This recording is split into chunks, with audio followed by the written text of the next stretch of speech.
Hi everyone, my name is John. I hope you're having a fantastic day. I have a very exciting video today. Everyone, I want you to introduce to you my brother from another mother, Shaun. What's up? My name is Shaun. And yeah, I'm his brother from another mother. That's right, we're brothers from another mother. I don't know. Yeah. So this is an interesting video. I think you guys are gonna find this video to be one of my most interesting videos because Shaun here is an interesting guy and he's got an interesting past that I think you would have. You'd really like to get to know. So take me first. I want to start first. So you were my brother from another mother. I think since like birth, right? Since birth, that's right. You're like a couple months older than me. You're in April. That's right. I'm in April. Yeah, I'm in March, so I'm like 2 months older. 2 months older. So, and I really want you to appreciate this moment. No, that's just 1 month. 1 month. That's right. Right. Exactly. 1 month. 1 month different. Well, I mean, there's a couple days in there, more or less, but yeah. So 1 month different. I think y'all should really appreciate this moment right here because both of us are workaholics. We work a ton. We don't have a lot of free time. So yeah. the fact that two of us here can get to hang out for a moment, it's a rare opportunity. I hope you enjoy this. So let's jump into it here. My first question for you here is: you are a workaholic, but how old was you when you started working? 8. 8 years old. He has me beat by 1 year. I mean, started when I think was I was 9. 8 when I started working, but I think I didn't get my first paycheck until like, what, 15? Yeah, right. Free labor. Child labor force. You have idea? Oh, that's the spirit! Let's go, child labor! Let's go, child labor! So I had 10 years of experience by the time I was 18. 10 years of experience when he's 18. What did you do when you were 8? What was your first job? I think in the metal shop, just like picking away at people's like horrible grinds. Right. They're horrible welding because they all suck. They never took classes. Okay. Basically, I remember like as a little kid just having like a little pig just cleaning up all their welds. Okay. And I think that's it. And then wash key every freaking like farm labor every week. Every summer. Every summer. So you worked at Washakie. It's a farm what my dad owned. You also at one point you worked for Washakie Renewable Energy, who was, by the way, in a pickle. Yeah, that was funny. So you want a story behind that? Yeah. What was that like working for them? And how old were you at the time? And so I started working at 17 because, well, I probably shouldn't get into all the logistics, all the drama with the girl and all the nonsense. Oh, okay, right. But basically, like, they wanted me out of the way. So they sent me away to the Texas location, and it was just me and one other person, and half the time it was just me. And like Washakie Renewable Energy, they basically make fuel, make diesel, and they do shipments and all that stuff. And like since I was alone, like I wasn't technically manager of the location, but I was running the whole location because I was on my own. Right. So like I was running the location, like I had all my truckers, and like basically I talked to them, I'd fill up their trucks, unload their trucks, keep track of all the documents, send that out, ship them off and do basically running the whole plant. And then there would be sometimes someone with me, like they would fly someone out, they'd spend some time with me, like a couple weeks, and then they'd fly back home. Okay. But I couldn't fly back home because they didn't want me home. Right. Because of all the drama going on. Sure. Like with the girl and stuff. Okay, so that was in Texas, you said. So they shipped you off to go work for Washakie Renewable Energy because there was something going on with the girl. We won't go into too much detail there unless you want to share that. But well, I don't really care, but for their privacy, I would rather not. For their privacy, that's fair. Yeah, I know. In the order, it's all pre-arranged marriages. It's all set up, and so if you get in the way of one other marriage, they want you out of the way. So if a girl's falling for you, and that's not supposed to be the case, then they ship you thousands of miles away alone. Ship you to Texas and start working for a company. So yeah, that's basically alone, like pretty much the whole time, and I was there for 6 months. 6 months? No, I was there for So I was there for 6 months, and then they're all like, we should fly you back home for your birthday. And then I didn't want to go back home because I was like, Daniel was like telling me stuff like, as soon as you're 18, we're gonna kick you out of the house, can't scream at you and all that crap. Right.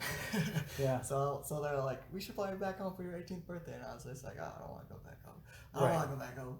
And so they were like, I'll try and line things up, and they're like, oh, you're a minor, we can't even fly you alone. Because I was completely alone, you know. So I was like, I mean, they could have paid a little extra for that crap, but I didn't want to go home anyway. Like, we could pay a little extra and get you home, but if it's okay, and I was like, yeah, it's okay. I don't want to. Don't worry about it. Right. And then so I just for my 18th birthday, I was just alone in Texas. No one that I knew for thousands of miles. Yeah. And I went and had lobster. Oh, cool. Just went to a nice restaurant, just all alone, had lobster like by yourself, middle of the day. And then the waitress came over and was like, what's going on? Why are you alone? Like, and I had this nice meal. I'm like, oh yeah, it's my birthday. She's just like, what the? So she sat down with me and just talked with me, like, just had lunch with me. Oh, cool. It was probably one of the best birthdays, just completely alone. Yeah, servers, I know a lot of, that's got to be a hard job, and they got to have some compassion, but that's cool. Yeah, I definitely, like, admire their tolerance. Yeah, right, yeah. It's a lot of people are pretty crappy about their food. Right. And that's rough. What was you? So you ended up majoring in physics. What was you doing a little bit before you went over to Texas? Was you? I was in school. You were in school. Yeah, I started school like 14, 15. Yeah. Or I started college. 14, 15. And so I was taking classes like nonstop, working full-time, school full-time ever since 14, and then so right up coming to the 17th, like middle of age 17 and stuff.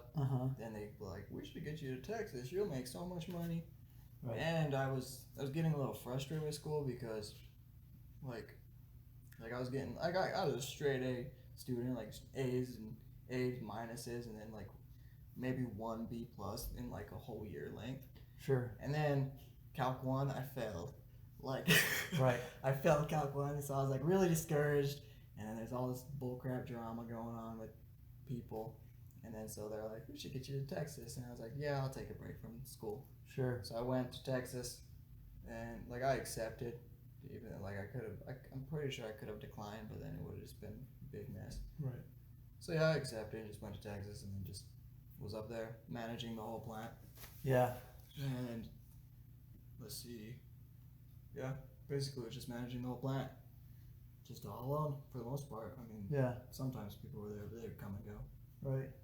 I know at one point you were more living in your car, going to school at the same time and trying to manage that way. Oh yeah. What was? How old was you at that point? So, like one of my first semesters. So I think it was like right after I turned 15. Okay, so you're 15. It was either age 14. It was either before I was 15, or somewhere around that length. I think it was during that semester. Right. So I think it was during the winter. So basically, during the summer, then I would hang out with some of our half sisters. Right. And like they'd be like, "Hey, let's go sneak out in the middle of the night and hang out together." I'm like, "Okay, cool. Right. Why not?" So I sneak out with girls and like teaching them how to sneak out, not get caught. Half sisters, by the way, sneaking out with girls. Sneaking out with half sisters and just hanging out. None of that. Like there's nothing. No connection there. It's just brothers and sisters. You know, yeah, brothers and sisters hanging out. And so we were like hanging out, just go to basketball. Like go play basketball in the park in the middle of the night or something. Yeah. And then some of their friends, I'm sure you know what girl I'm talking about that I sneak out with. But some of her friends was like starting to crush on me. Oh, right. And so they were like starting to sneak out too. And like this is from a different family, so these ones are half sisters. Yeah. Basically just sneaking out with a bunch of girls. Half of them sisters, half of them not. Right. And then Daniel caught wind of that. And so he was like right after, so for the fall semester, I signed up and just went to school, no problem. And during the fall semester, Dan was like raging and being all mad, being like, "You're teaching all these kids how to sneak out. Like, you're a bad influence on them. You can't go to college." I'm like, "Yeah, I can. I'm going to college no matter what. Like, I didn't skip high school for no reason. Right. I'm going to college." Yeah. Right. And then he's just like getting pretty furious with me. And so I was like, I'm going to college in my way. Right. And so he's like, if you go to college, you can't live in any of my houses. And I'm like, deal. Right. So I just lived at the, so this was before I had my car. I actually lived at the college first. Like, I didn't actually live there, but like I was, so I basically just went in the gym, the college gym, claimed one of the lockers, put my clothes in there, claimed 2 of them, put clothes in one, put backpack and stuff in one. And then I would shower at the gym, like just go to the gym and stuff. Mm-hmm. But I was just at college. I was at campus all day anyway. Right. And then, you know, I'd like get a ride to go work at AFAB and stuff. Right. And you were 15 at this time? Or 4? I'm pretty sure it was, so this was the semester I turned 15. 15. Okay. So, yeah, he started college early here, and because he did well in high school and was able to graduate early and was able to go to college early. So he's 15 years old. I want you to just understand this. Well, 14. 14 years almost old. 15. Almost 15 years old. 14, almost 15. And his dad said, you gotta, if you're going to continue to go to college, then you can't live in any of my homes. And you're 14, 15 years old. Yeah. And he decided, you know what? Okay, then I guess I'm not living at your house because I'm going to college. And that's what's really inspiring about a lot of Shaun here is he had like a lot of setbacks. You would call them setbacks, but it didn't set him back at all. He just continued to go, continue to grow. And so you're 14, 15 years old, you're living on your street. I remember all the time, probably when you were like 12 years old, you would talk about, you know, giving money to your mom. I want to buy a house for my mom, and you've always been motivated to give back to your mom. And like, think of this, nobody at that age, at least most people at that age, are not thinking of that kind of stuff. They're thinking their parents are providing for them. They're not thinking, how could I provide for my parent because my mom is, you know, helping me out in so many different ways. How can I help them out? No kid is thinking like that. The kid feels normal to take things from their mom and for the mom to provide for them, not the other way around. But do you remember when the first time you thought that in your head? I remember you saying it a lot. Not like really. How old you were? Well, I mean, like in the order, all the moms are, you know, they're basically single parents, and right. they work for the father, which is basically pays them just as much as they feel like they need to survive. Right. So I don't know how old I was, but like eventually I realized my mom's struggling. Like she needs help. Right. I want to help her. Right. I don't remember how old I was when I like discovered that. Yeah. But yeah. Yeah, and I remember you always saying like, I want to buy a house for my mom one day. You know, you would send her money. When you would make money, you would give her money. You'd always give her a portion of your paycheck, and I thought that was really awesome, and it really told a lot about you. And then the fact that you had the drive to continue to push. Most people, when you're 14, 15 years old and you have that situation, it is not logical for you to think at any point that you're going to make it in this world. Shaun has done really well.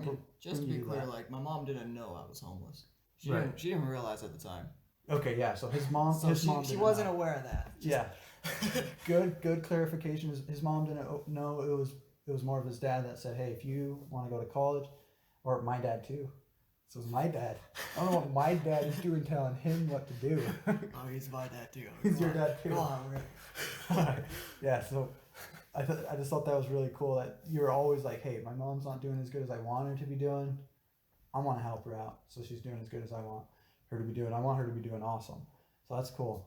I hope you are enjoying the video. Because this video is going on a little bit too long, I am going to have a part 2 because this is, again, a very rare opportunity. 2 workaholics getting together, making a YouTube video. And I hope you are enjoying this video. Shaun is a very inspirational dude and just really went through a lot of obstacles and overcome every single one of them, just like a champ. So hope you're enjoying this video. Hope you can get something out of it. Hope it's inspiring. I hope you can learn. You can grow. Appreciate it. I will see you next time. Part 2. Stay tuned. Thanks, guys.